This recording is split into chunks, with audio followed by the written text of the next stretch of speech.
welcome to my channel, and as you've probably guessed, it's time for the mid-year freak out. I have done this every year since I started BookTube.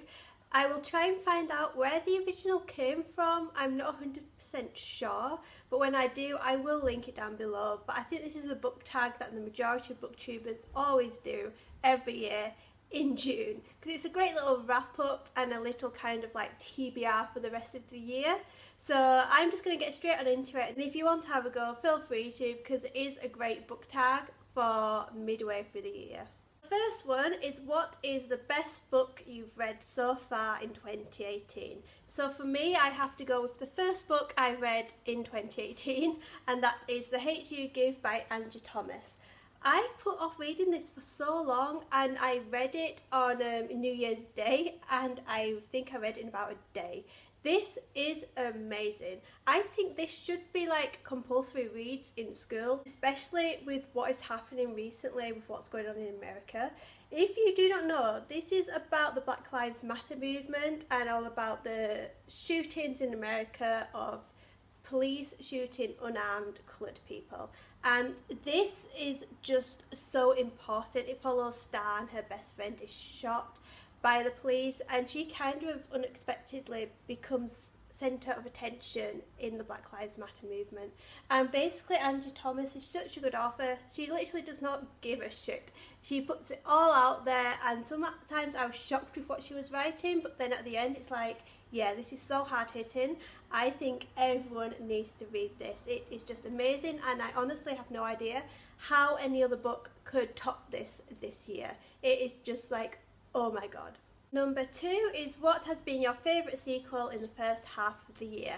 So for me, that has to be Twist in Time by Julie McLuhan. This is the sequel to A Murder in Time. If you've been with my channel for a while, you'll know that I loved A Murder in Time, and that I also loved A Twist in Time. It all starts when Kendra, an FBI agent in the modern times, is accidentally sent back to the 1800s when she's chasing a evil guy, let's just put it that way. She's obviously a bit okay, I don't know how to act because everyone's acting differently. She's not liking the fact that women have to be chaperoned, she's not liking the outfit, she's not liking anything. This one follows when the person she is in love with, because she doesn't want to fall in love because she wants to get back home, but I don't think she can help falling in love with this guy. But he is accused of murder, so her and her friends that she's made, they go on and they try and solve the murder, and I just love it. I love how Kendra is just so, I don't care what people think about women, I'm just going to burst in here, I am going to save all the men, and I am literally going to act like I normally do, while everyone else is a bit like, who is this woman? Who is this American that's like come over to Britain? Do all Americans act like this? And yeah, I just love her. She is fastly becoming one of my favourite female characters, and I just think if you love your historic fiction, you should definitely give this a go. Number 3 is there a new release you're really excited for but you haven't read yet? For me, it's The 7 Deaths of Evelyn Hardcastle by Stuart Turton. But this wasn't originally on my TBR. I had seen this, but I'd never read the blurb, but then I got it in my Chronicle book box last month, I think, and I just really enjoyed the blurb, which is rare to say, but reading the blurb, it sounds like there's a ball and a lady's murdered, and then one gentleman, I don't know why he's picked, he wakes up every day as a different character, and he keeps doing that until he finally stops this murder. So the murder's like reenacted, a bit like Groundhog Day. I like to call it Groundhog Day Cluedo, and I think that is going to make it very interesting, and I do really want to give it a read. I just have to kind of like prioritise other books at the moment, because this suddenly came out of the blue, and yeah, I really want to read it. If you have read it, please comment down below, because I am really excited and I don't really want to be disappointed. 4 is, what is your most anticipated read for the rest of the year? So there are a few. There's The Muse of Nightmares, that is the sequel to Strange Dreamer. There's Two Dark Reigns, which is the book in the 3 Dark Crowns series. Bridge of Clay, which is a new book by the author of The Book Thief, Marcus Zusak. And then there's also the last Throne of Glass book, which is Kingdom of Ash. And I was also looking really forward to Dark Dawn, but that's been postponed to 2019, so I'm going to have to wait until next year for that one. Number 5 is what is your biggest disappointment of the year so far, and for me that is The Cruel Prince. I don't have it with me because if you see my book on hauls you will notice that I unhauled it because every time I looked at it I just hated it, and I'm not going to go into it because like I said it's just brings back so many bad memories. That's the book that got me into the reading slump, so I just hate it, but I will link my review down below just so you can see why I hate it so much. I literally don't understand why people like it. Number 6 is what is your biggest surprise so far this year, and I have to go with Wolf by Ryan Groudin. So at first I didn't know this was an alternate history just because I didn't read the blurb, I was just told I would like it. And then I also did not expect there to be shapeshifters in this, and I didn't expect it to be based around a motorcycle race. It was just so good, I was hooked, and I still need to read the sequel. Is it Blood for Blood? I can't wait to read this, and yeah, I just love this so much.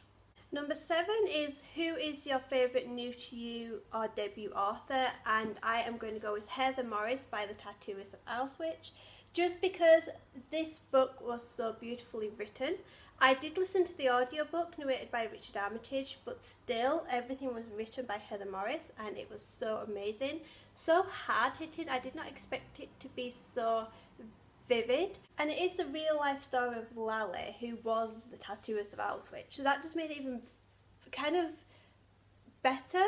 The fact that she brought this real life story to life and she made it so hard hitting, and you really cared about Lale and everyone who was in the story, so much so that it's one of the few books where I literally went and had a look at the back because it says where everyone is now or what happened to everyone after the war was finished, and I was just there like almost crying at some of them because some people were some were sent to prison for working with the Nazis even though they weren't working with the Nazis, so it's kind of a bit like, why? I loved it, and I will be reading any more books that Heather Morris does bring out. She was great. Number 8 is what is your favourite fictional crush of the year so far, and I haven't had any. Recently I haven't really been having crushes on many fictional characters, to be honest. So yeah, I mean I suppose you could count Reese because I read A Court of Fallen Starlight, but that's not a new crush. I've loved Reese since the beginning, so yeah. Number 9 is what is your favourite new characters. I found this pretty hard. At the moment nothing can compare to Kendar in A Twist in Time, but she's not a new character. So I've decided to go for Eve in The Eve of Man by G. Van and Tom Fletcher.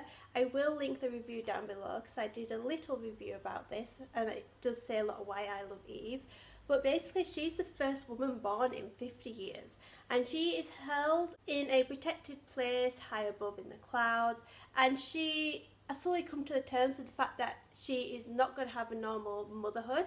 Her children are going to be taken away from her, and she is trying to fight the system because she doesn't want to be treated like an animal, just prodded and put and just keep popping out babies.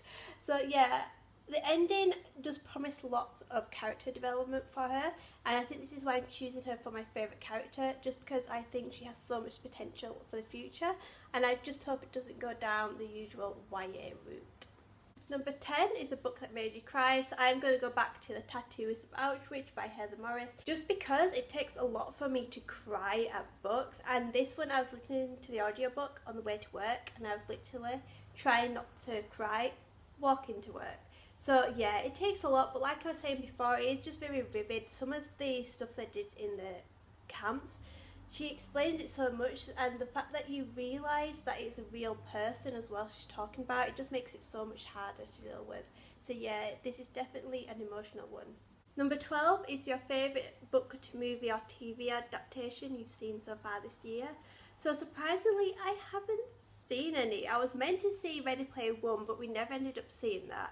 I have seen Black Panther and Infinity War, but I have not read the original comics, so I can't really count that because that would be cheating. Next one is a book that made you happy, and that is Some Kind of Wonderful by Giovanna Fletcher.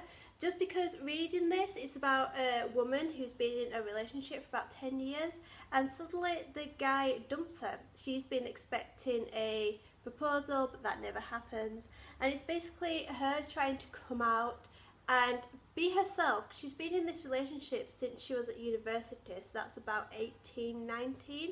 So she doesn't know if she's who she is because of this guy or whether that is just her. So it's all about her finding herself, and a lot of stuff I did kind of relate to, which is why it made me so happy. And there's a scene, spoiler alert by the way, where her father comes out to her, and that was actually a bit emotional, but I think it was more happy because she's like, oh, he's finally happy, there must have been a reason why my mum and dad divorced.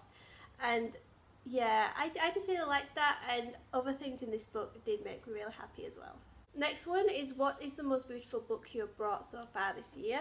So for this I'm going to go with The Wicked Cometh, just because I love the colours, and also it's just so shiny, and also the back as well. Instead of the usual blurb, it's kind of written like this, again with the shiny flowers, and you've got London in the background as well because it's set in the slums of London.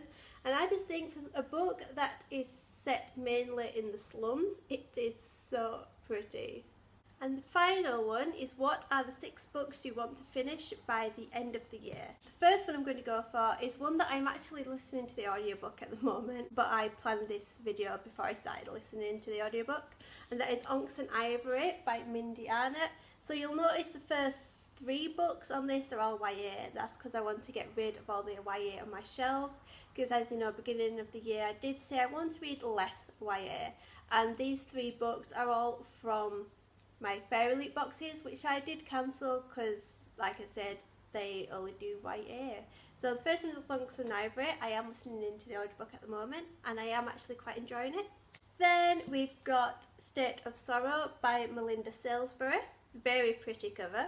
And also Beyond a Dark and Short by Jessica Leake. I do want all these finished pretty soon, just so I can have a Fairy Loot free shelf, and I won't have any unwanted YA on there. I think YA, I'm only going to read it if it does sound very, very interesting, and if it sounds different as well, which is why I liked The Eve of Man, because it sounded totally different to any other YA that I have read.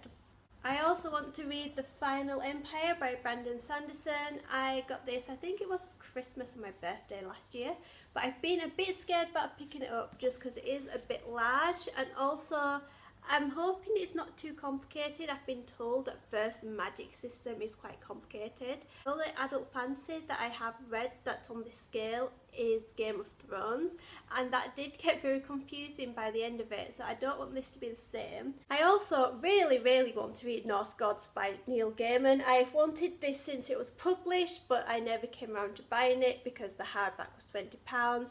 Then I saw this for about £3 on Amazon, so I decided to get it. Now I just need to give it a read. Neil Gaiman is one of my favourite authors, even though I've only read about 3 or 4 of his books. I am wanting to read his whole collection. Might just take some time though, because there's quite a few books in there. And the last one is this behemoth, and that's The Complete Sherlock Holmes by Sir Arthur Conan Doyle. I want to at least start this year. I think I might go down the route I am going with Philippa Gregory and the Plantagenet Tudor novels.